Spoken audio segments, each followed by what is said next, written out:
Hello, Sarah. This will be some final video feedback for you. This will concentrate on the web banner.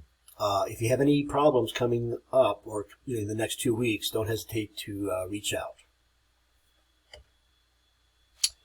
Well, Sarah, you've got some interesting ingredients here, and you've got a movement that does draw the eye.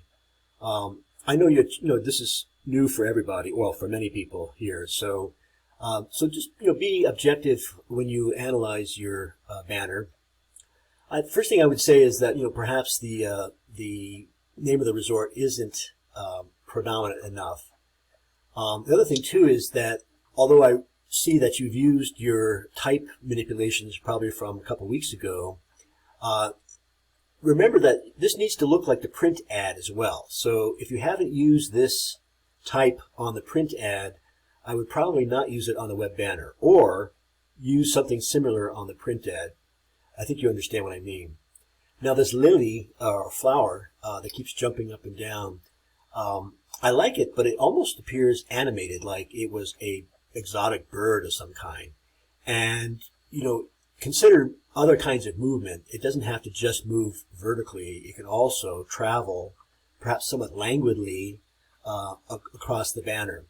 And that's another thing that you can contrast in animation that you can't really do in static design, and that is contrast types of movement. So it might be good to have the package deal promotion jumping like it is, but wouldn't it be a nice contrast if the flower just kind of drifted in and out of the page? I know it's a lot to accomplish, and you've got the rudiments of movement down. Think about what else the ad might need.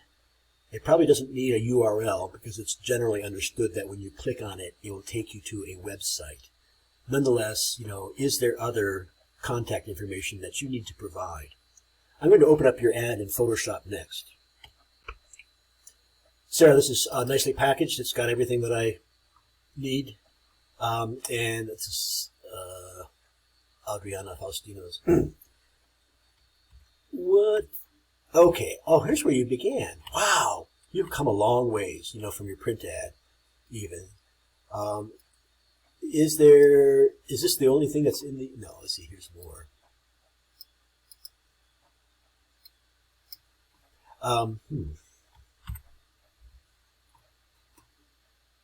So I'm assuming that this is one of several that you anticipate screenshots. The final reflection does require screenshots too of your, doesn't require, but it's suggested. It's easier to illustrate, I think, than to write a lot of copy, right? Especially for us visual types. So your final reflection is going to consist of screenshots of critical points in your design process, and you can knit those together either with captions or some kind of running narrative. And then, of course, you'll provide a final of your print ad.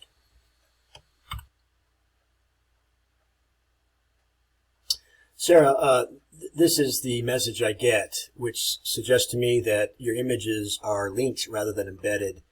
It's the same thing, with Photoshop as it is with Illustrator, is you'll need to learn to embed your images.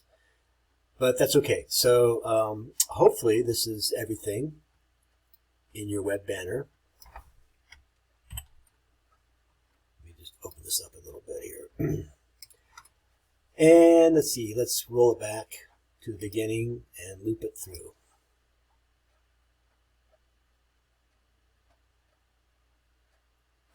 Yeah, I mean, you figured it out. There's a starting point and an ending point frame, and then you've inserted what looks like keyframes to do essentially tweening. You can make it even smoother by putting more keyframes in with shorter intervals, time intervals. One last thing is I would move the logo away from the edge. Like print ads, you really never know what's going to be beyond the edge. So just back it off, maybe about 1/8 of an inch, I would suggest. Your file structure is good. You've got all the rudiments, and it looks like you are able to do the basic commands, I guess, for making things move. Okay, I'm going to leave it here. Good job, Sarah.